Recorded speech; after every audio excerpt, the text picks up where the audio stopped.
Bien, y vuelvo a la presentación.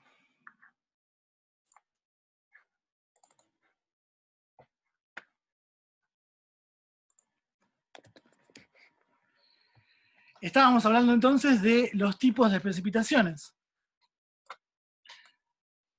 Los tipos de precipitaciones vamos a poder clasificarlos principalmente en tres categorías o tres grandes familias de precipitaciones.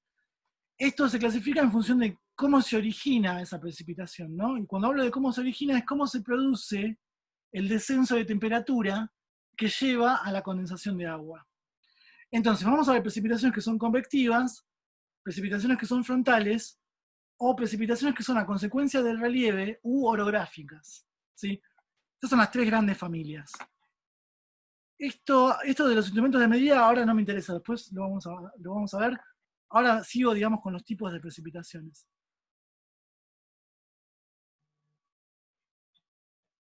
Un momento que tengo gente en la sala de espera.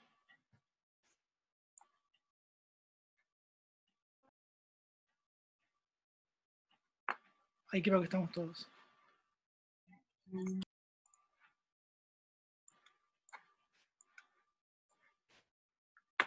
Entonces, el primer tipo de precipitación es la precipitación de origen frontal, ¿sí? Perdón. Estas precipitaciones se asocian, digamos, a cambios bruscos en la presión atmosférica,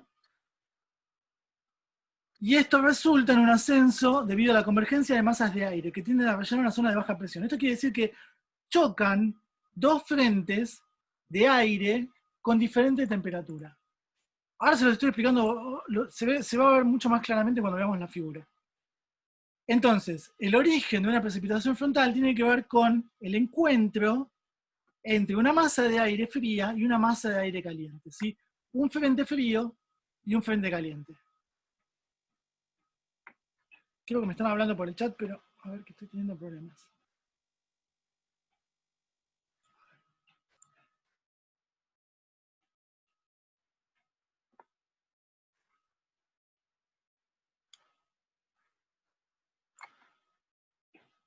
Del tiempo, Hernán dice que acá hablamos del tiempo, no entiendo. ¿El tiempo meteorológico estamos hablando o del tiempo?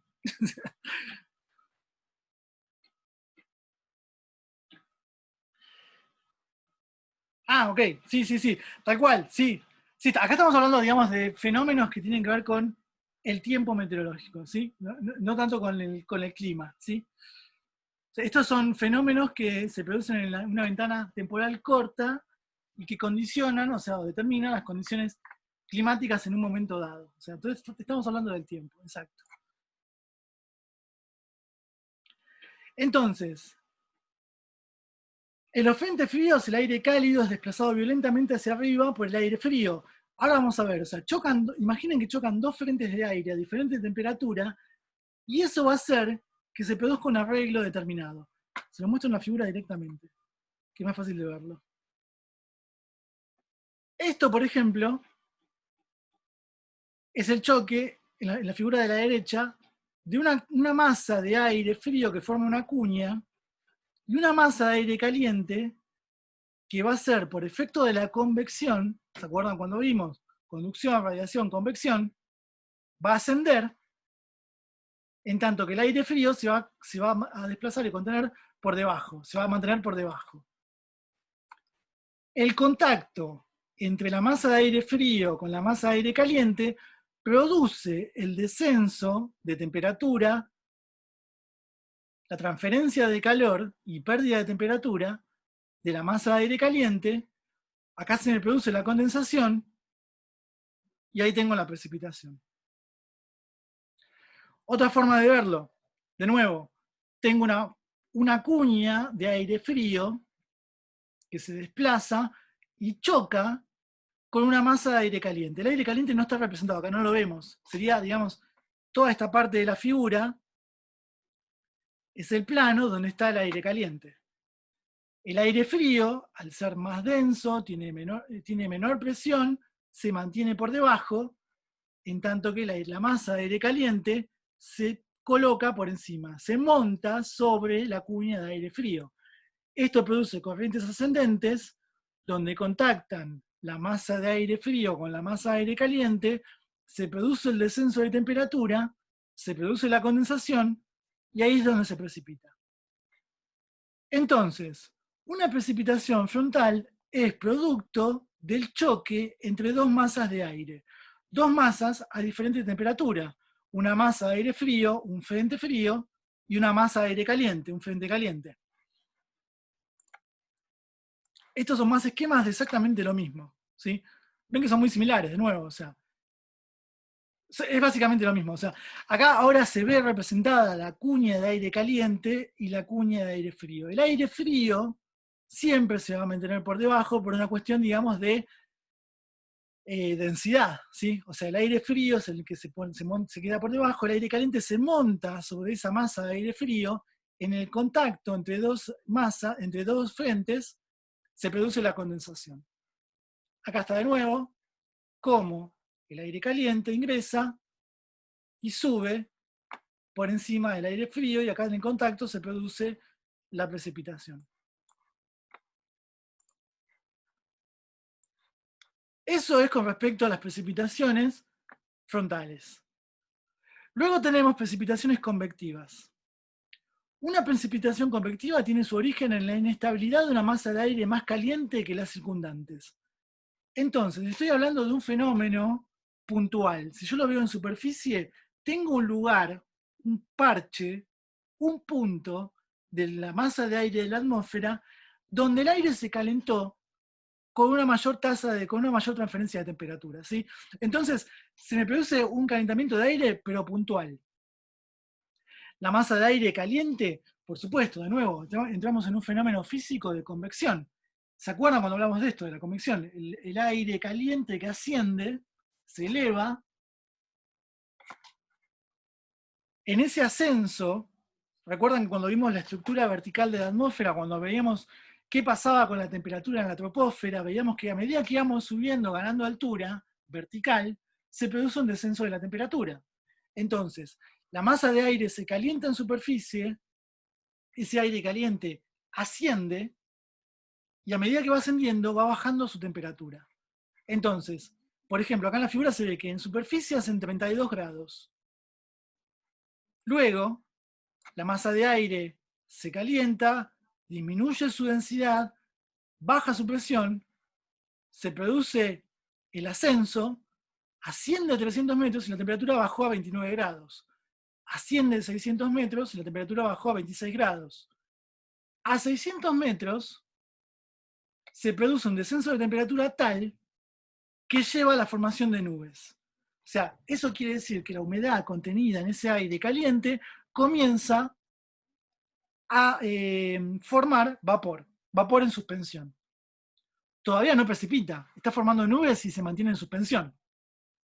Luego, si esa masa de aire, ahora con vapor y con nubes, sigue ascendiendo, sigue descendiendo su temperatura hasta llegar a un punto, digamos, de descenso tal que esa humedad relativa contenida, esa saturación de aire en vapor y esa temperatura llevan a la precipitación.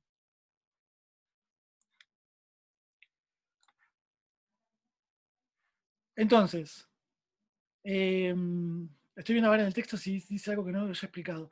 La masa de aire caliente asciende, se enfría, se condensa y se forma la nubosidad de tipo cumuliforme.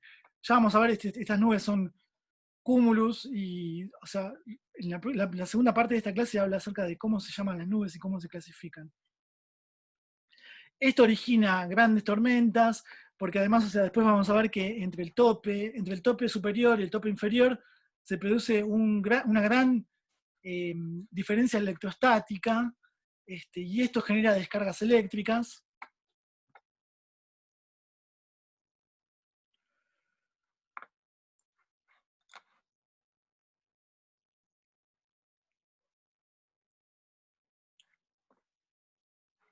Sí, estoy viendo en el chat la pregunta de Alejandro.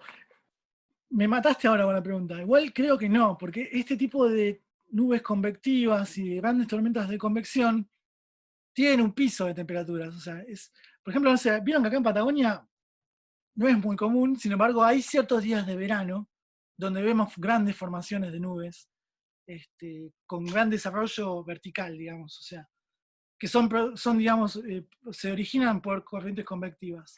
O sea, vieron que, no sé, es raro que escuchemos un trueno o una tormenta eléctrica, sin embargo hay días de verano donde sí se ven.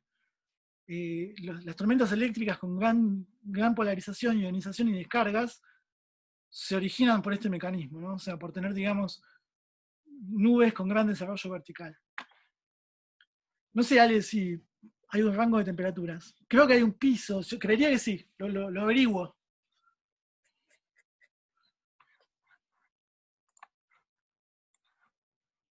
Esto es el desarrollo vertical. Estas son las precipitaciones de tipo convectivo. Y acá está hablando, digamos, de cómo en un parche del terreno se produce una gran suba de temperatura. Esto produce una corriente ascendente convectiva de la masa de aire caliente. El aire comienza a ascender, baja su temperatura, forma nubes, sigue ascendiendo. O sea, acá es como para tener una noción, digamos, de las dimensiones, ¿no? O sea, estamos viendo de desarrollos verticales de 12 kilómetros de altura, o sea, y son esas super nubes. Sí, o sea, eh, ahora justo se disiparon un poco, pero hace 1 hora y media mi comentario a mi compañera, a mi pareja, fue como, hay nubes de convección afuera, o sea, porque se veían hacia el este, ya con desarrollo vertical. Así que si ustedes también la vieron. Hoy sí, la temperatura también acá llegó, creo que sí, pasó los 20. No miren, no hice la anotación de hoy todavía, pero pasó los 20 y ya vemos, o sea, cómo hay gran desarrollo vertical, como si fuera, digamos, primavera-verano ya.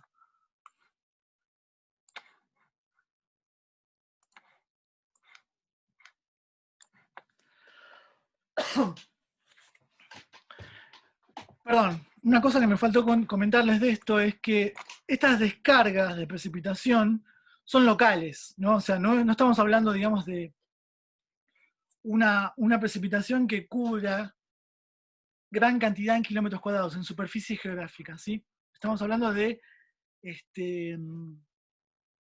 descargas de precipitaciones locales. Cuando hablábamos del otro tipo de precipitación, la precipitación frontal, ese choque de masa de aire a diferente temperatura, esos frentes, digamos, sí tienen gran extensión superficial y producen, digamos, descargas generalizadas. O sea, es cuando llueve en toda una región. Si nosotros hablamos, por ejemplo, no sé, de precipitaciones que se sostienen en el tiempo y en la superficie son de gran cobertura, estamos hablando de precipitaciones que son de origen frontal. Si hablamos de precipitaciones que se originan en el día, entonces vemos por ahí calentamiento de una superficie, ascenso, y vemos que las nubes desarrollan verticalmente a lo largo de toda la tarde. Luego en la tarde-noche generalmente se producen las tormentas por convección, por ascenso vertical, y eso lleva, digamos, a una tormenta que es corta en el tiempo y bastante acotada en la superficie, ¿sí? Son locales y muy, digamos, y esporádicas, digamos. Una lluvia generalizada con grandes superficies de cobertura de precipitación son por precipitaciones frontales, generalmente.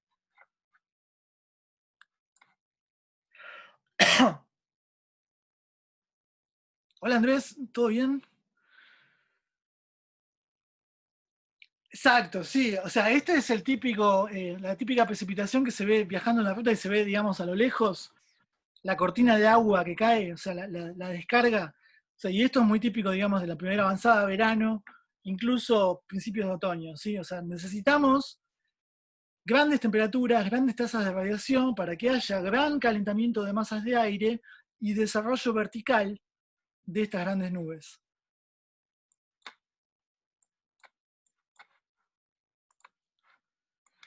El tercer tipo de precipitación son las precipitaciones orográficas o por el efecto, digamos, de las cadenas y cordones montañosos.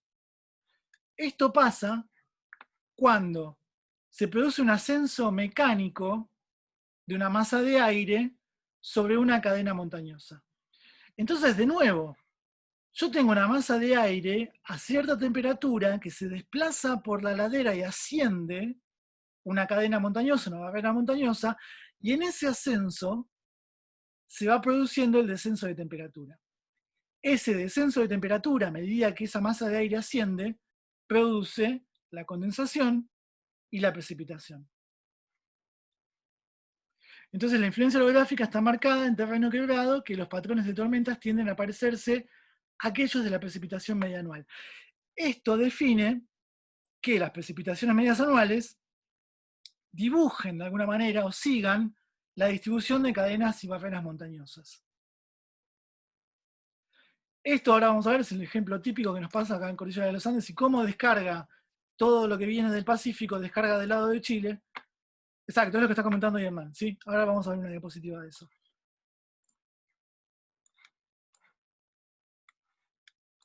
De nuevo, tenemos, o sea, este tipo de precipitaciones orográficas, la descarga de la masa de aire, de su humedad, por contacto con... O sea, en realidad no es ciertamente por el contacto, sino básicamente es por el ascenso a lo largo de la ladera, y ese ascenso conlleva a un ganar altura, y ganar altura en la montaña también es como ganar altura de manera vertical, digamos. Entonces se nos produce el descenso de temperatura en la masa de aire, la condensación y precipitación. Luego hay, digamos, una distinción entre lo que es barlovento y sotavento. Barlovento es la ladera que recibe la masa de aire, sotavento es la parte trasera, digamos, donde no recibe la masa de aire de manera frontal. Luego, una vez que el aire descargó su humedad, gracias a las precipitaciones, pierde humedad relativa, pierde contenido de vapor, y vuelve a descender por la ladera de sotavento como aire seco, ¿sí? Aire que ya se descargó y tiene menor contenido de humedad.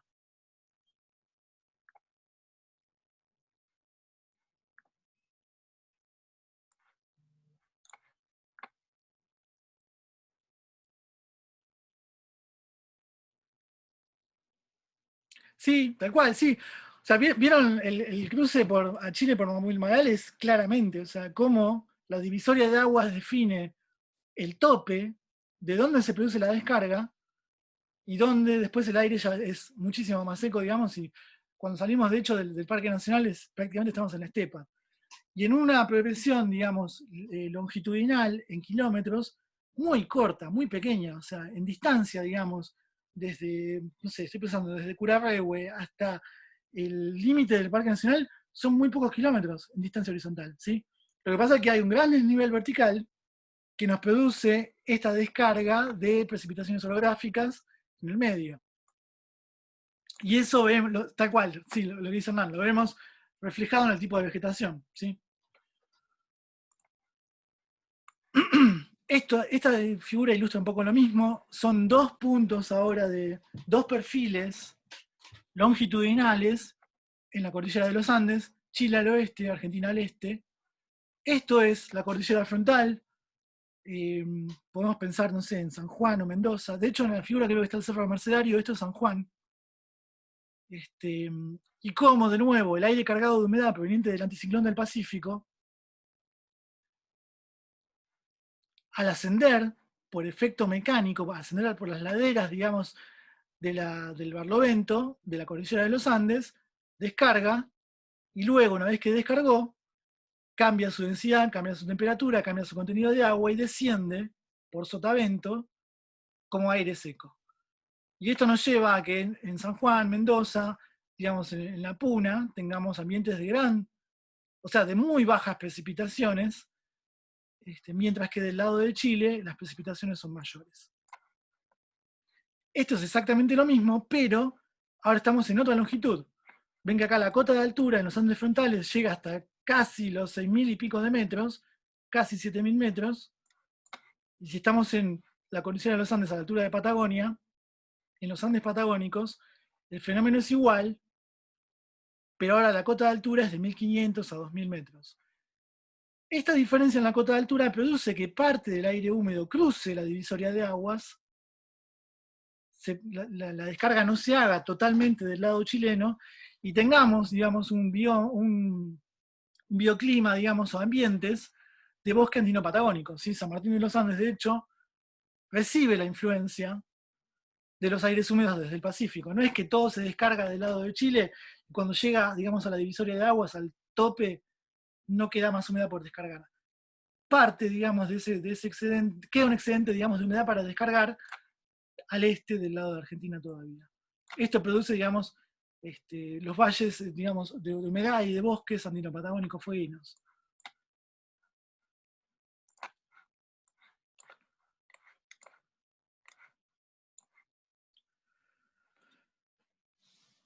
Bueno, sí, o sea, y esto, o sea, esta aclaración me pareció importante dejarla porque es como todo, ¿no? Como todo en la meteorología y en las ciencias en general. Clasificamos a las precipitaciones en frontales, orográficas, convectivas, pero en realidad las precipitaciones reales, las resultantes, son producto, digamos, de un gradiente o de una combinatoria entre estos tres tipos de mecanismos, ¿sí? No quiere decir que las precipitaciones convectivas no tengan una influencia frontal o no tengan que ver con una masa orográfica asociada. Al mismo tiempo, digamos, la precipitación orográfica además puede disparar corrientes convectivas.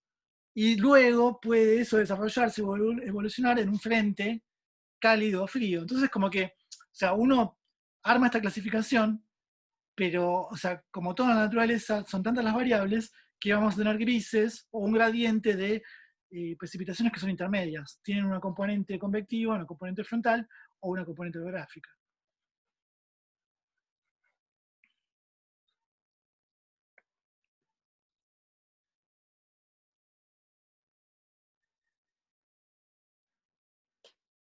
Pues es que no preste atención, ahí estoy viendo lo que dice Hernán, pero no preste atención, che, al paso pinochado. Creo que fui una vez hace muchos años y no me acuerdo nada.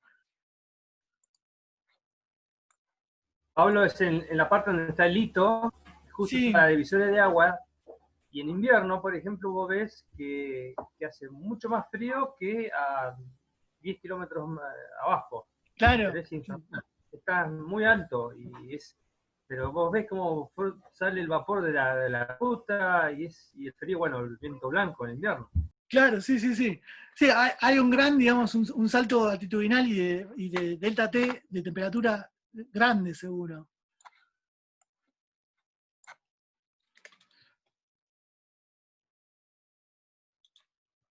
Bien, vamos a entrar en la última parte de la clase.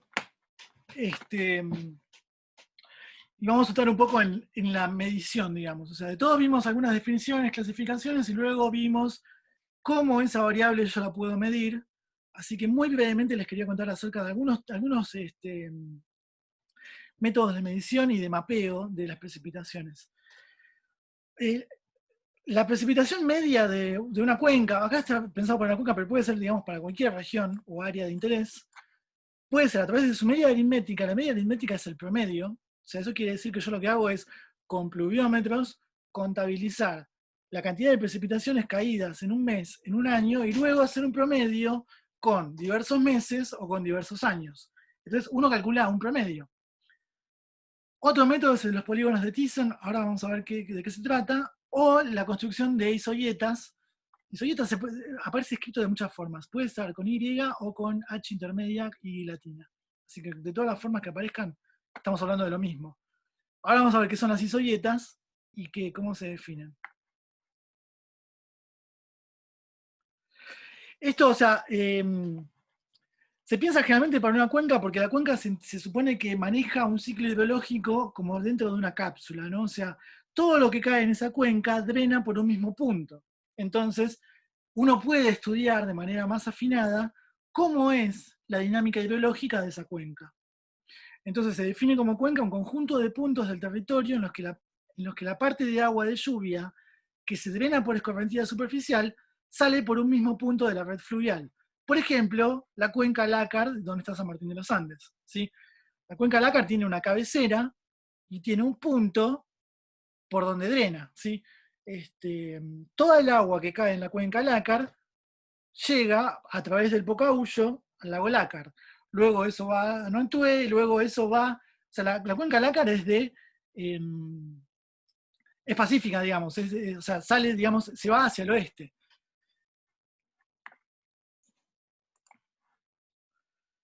Estos son los instrumentos de medición. El pluviómetro, por excelencia, la botella cortada, la de Fernet, sea, la lluvia, las precipitaciones se miden en milímetros lineales. O sea, no se mide en milímetros cúbicos, se puede medir en milímetros cúbicos, pero un pluviómetro me mide milímetros lineales. Un pluviómetro es un instrumento, parte de mi estación meteorológica. Lo que mido es la cantidad de milímetros caídos por unidad de tiempo. Perdón. Existen pluviógrafos que son instrumentos de medición que me miden en función del tiempo, por ejemplo en horas, la cantidad de milímetros precipitados. Entonces, un pluviógrafo es básicamente un pluviómetro en tiempo real. Me está diciendo cuánto está cayendo por unidad de tiempo. Y esto me va a servir después para poder estimar una medida de la intensidad de la lluvia. No es lo mismo saber que, no sé, hoy, ¿qué soy? 26, 25 de septiembre cayeron 2 milímetros, que saber si esos 2 milímetros tardaron en caer 1, 2, 3 o 24 horas. ¿Sí? Ese dato me lo va a dar un pluviógrafo que me va a decir cuánta agua cae por unidad de tiempo. Una isoyeta es una línea imaginaria que une los puntos de igual valor de precipitación en un tiempo. ¿Sí? Se considera que en el área entre dos isoyetas se produce una precipitación media entre los valores de ambas. Es una línea imaginaria. Es una isolínea. Une puntos donde ese valor de esa variable vale lo mismo. O sea, entonces yo puedo mapear mis isoyetas y decir, por ejemplo, esta es mi isoyeta P3, esta es mi isoyeta P2, esta es P1. Precipitación 1, precipitación 2, precipitación 3. Lo que llueve en el área S1 es un promedio entre P1 y P2. Lo que llueve en el área S2 es un promedio entre P2 y P3. Las isoyetas se miden, por ejemplo, esta isoyeta es de 400 milímetros, esta es de 300, esta es de 200. Esto me está diciendo que en el gradiente en la dirección de P3 a P1 van disminuyendo las precipitaciones medias anuales, por ejemplo, para esa superficie. Así es como se leen las isoyetas, ¿sí? Son como, si uno ve un mapa topográfico, las curvas de nivel, una curva de nivel, una isolínea de nivel, me une todos los puntos que tienen igual altura en ese mapa. Una isoyeta es una línea imaginaria que me une todos los puntos que tienen igual precipitación anual, promedio, en ese mapa. Otra forma de graficar en superficie, en territorio, las precipitaciones es con polígonos de Thyssen. Esto es, yo tengo mi territorio, mi superficie, A, B y C. A, B y C son pluviómetros, son estaciones meteorológicas con pluviómetro, que me definen una superficie A, una superficie B y una superficie C. Acá está, A y B son pluviómetros. Superficies del polígono. Lo que precipita en B es, en definitiva, lo que está definido por el pluviómetro en la estación meteorológica B. ¿Sí? Entonces, yo lo que armo son medias de precipitación para áreas de polígonos correspondidas con una estación meteorológica o con un pluviómetro en esa área. ¿Sí? Ya no estoy armando líneas imaginarias de igual precipitación, sino que estoy hablando de áreas de acción en función de estaciones meteorológicas.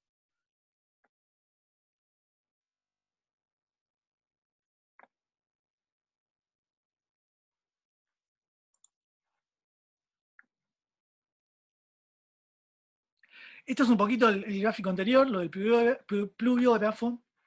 La figura es un pluviograma, se obtiene con un pluviógrafo. ¿Sí? Esto me mide la curva de precipitaciones acumuladas, donde se representa el total de lluvia caída en un intervalo de tiempo. Es lo que les decía recién, ¿no? O sea, uno puede calcular la intensidad de la precipitación, los milímetros por hora, en un punto dado. Esto es una velocidad de precipitación. ¿Cuánta agua está cayendo por unidad de tiempo? Eso me lo dice un pluviograma.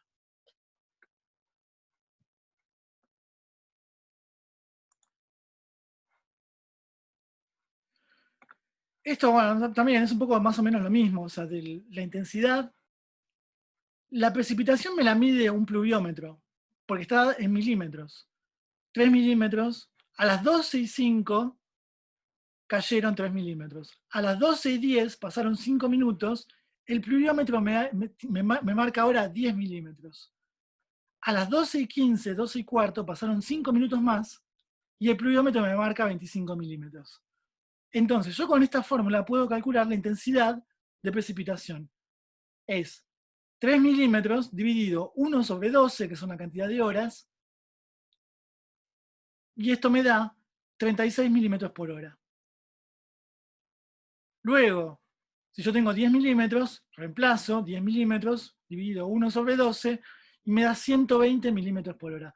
¿Ven cómo en cada horario la cantidad de precipitación acumulada me permite estimar una diferente intensidad de lluvia? Y eso porque conozco los tiempos, ¿no? O sea, conozco cuándo está pasando esto.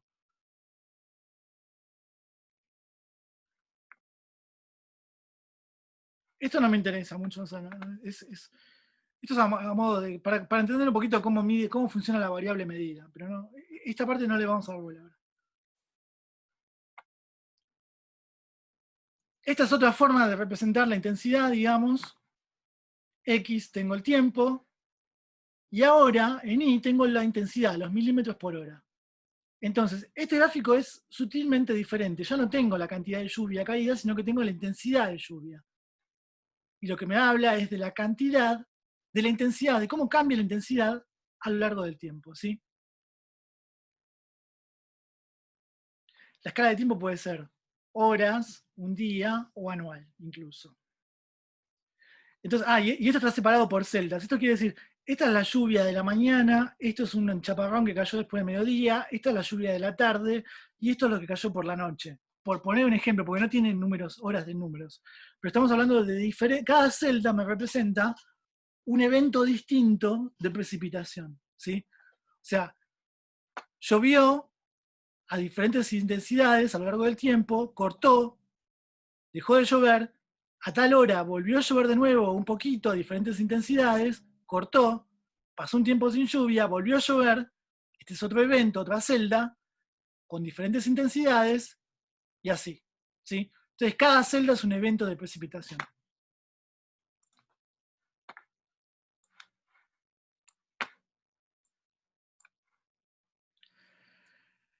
Bien, me quedan 5 minutos.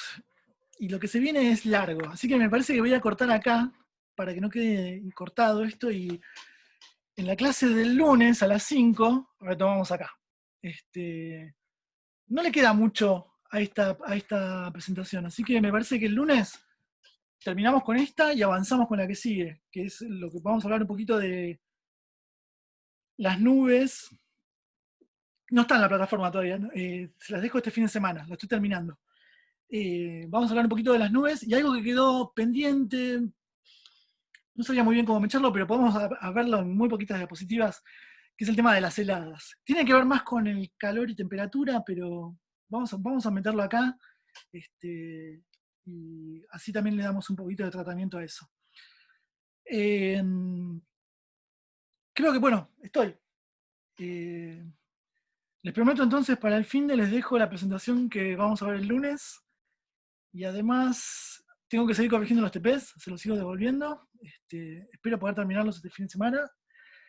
Y bueno, si surgen dudas con respecto a todo lo que charlamos hoy, respecto al seminario, a las fechas, al cronograma. Y les dejo el cronograma también. Así, eso que les mostré, copiado, para que lo tengan, digamos, presente. Todo eso lo subo a la plataforma. Ustedes vayan adelantándome la semana que viene cómo armaron los grupos, qué paper eligieron. O sea, tranqui, sin apuro. A mí, o sea, yo no tengo ninguna urgencia. Me interesa por ahí que lo definan con tiempo, para que tengan más tiempo para leer, organizarse, discutir entre ustedes el tema del seminario. Así que bueno, creo que estamos. Frey, buen fin de semana. Nos vemos el lunes.